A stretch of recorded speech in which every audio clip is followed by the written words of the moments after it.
Hi mga kamasaj! Welcome back to my channel. Lucy here, ang feeling vlogger ng Qatar o Bisayang Dako. So ayun mga kamasaj, ang ipapakita ko naman sa inyo ay ang part 2 sa shoulder and hand massage. Diyan sa part na yan, sa balikat yang dinudukot ko, oops, baka iba ang isipin nyo sa dinudukot ko. Sa balikat po, dyan po ang taguan or bagsakan ng mga lamig. Dyan sila nagtatago. Kaya dyan yung masarap i-massage, lalo na pag yung mga clients ko ay ang tigas na ng balikat nila dahil sa nagka-frozen na sila, yung mga lamig nila parang naging frozen na. Kaya doon, pag nagkaganon kayo, mahirapan mag-circulate yung mga dugo at ugat. Kaya minsan, nagkaka-stiff neck tayo or sa mga client ko dahil sa frozen. Kaya, hanggat maaari or kung may budget, ipamassage natin ang ating katawan kasi ang massage ay maganda sa ating katawan para ma-circulate ang mga dugo at ang mga ugat-ugat na mga barado dyan. Ayan, gawin lang natin parang butterfly yung ating kamay at i-roll ng alalay lang, dahan-dahan, para ma-feel naman ng iyong minamassage ang sarap.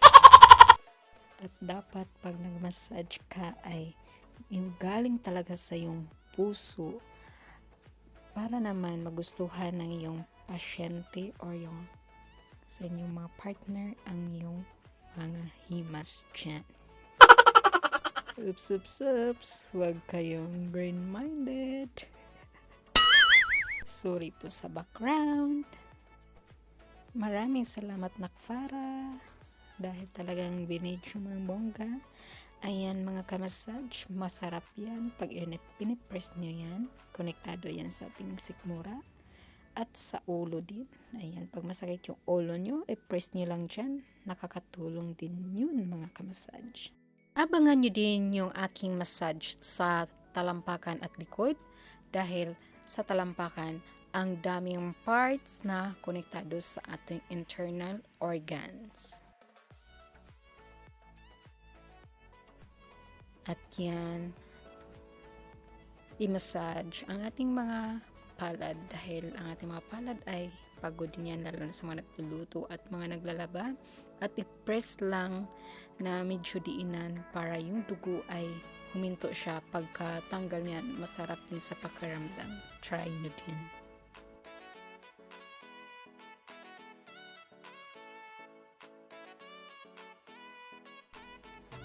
Ang bato naman ay malaking tulong sa ating mga lamig-lamig dyan sa katawan at nakaka-relax din siya. At talagang nakakabuhay siya ng dugo kasi yung mga client ko nga pag katapos ng massage, sinasabi talaga nila na maganda, gumanda talaga yung kanilang pakiramdam. Kung baga, ang lamig sa ating katawan ay parang mantika na natutulog. Pag nilagyan ng bato, yun ay natutunaw. Kaya ayan, masarap talaga ang hot stone massage na may kasama pang Beijing style massage.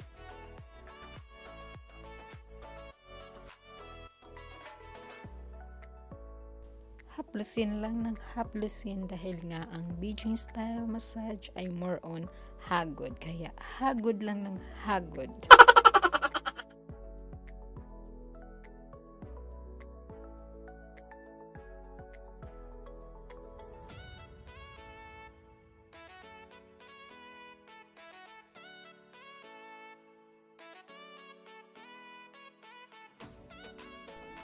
Press lang ng press dyan. Yung iba dyan, pag yan ang pinipress ko, sinasabi nila ang sarap.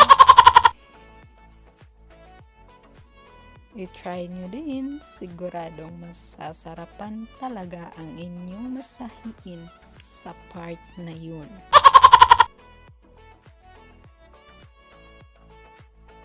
Maganda din ang massage sa mga na-stroke tulad ni Nak Joey Far Channel na dati siyang na-stroke at ngayon ay gumagaling at medyo ano pa yung kanyang chance sa kamay na yan.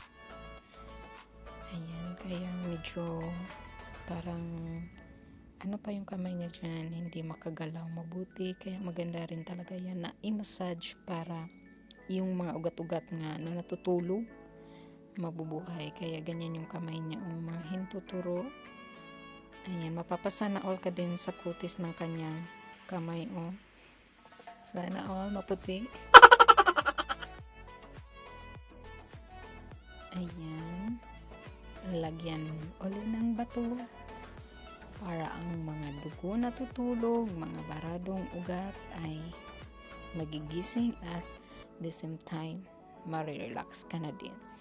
Yang bato kong yan mga kamassage ay binili ko sa Divisoria at ipapakita ko na lang sa inyo yung itsura ng bato na yan.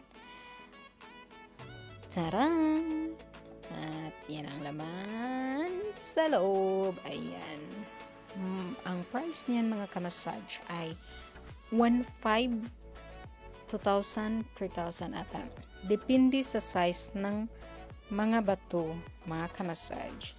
So kung malaki, siguro mas maganda.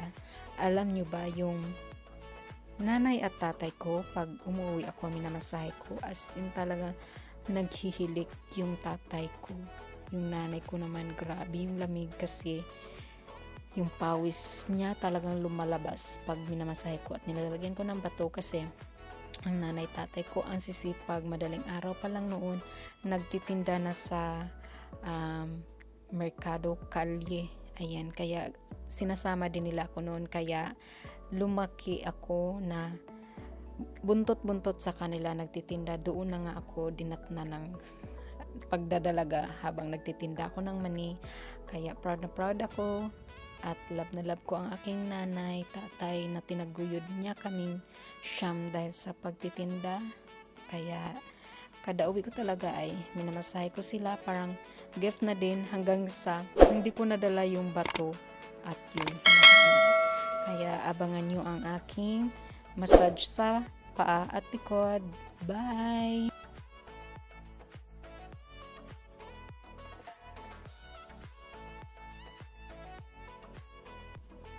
Special thanks to my super chatters from May until November. Ayan, maraming salamat, lalong-lalo na kay Sis All About Lou na bawat premiere ko andyan nagpapalipad simula nung May hanggang ngayon. Talagang sis, maraming salamat, at sa lahat-lahat na nagpapalipad dyan, nang dahil sa inyo nakakasahod ako ng pang-apat na at soon may pang-5 naman. At sa aking mga members din, talagang maraming salamat sa inyo at kay Papa God na binigay nila kayo sa akin. Ayan, God bless sa ating lahat.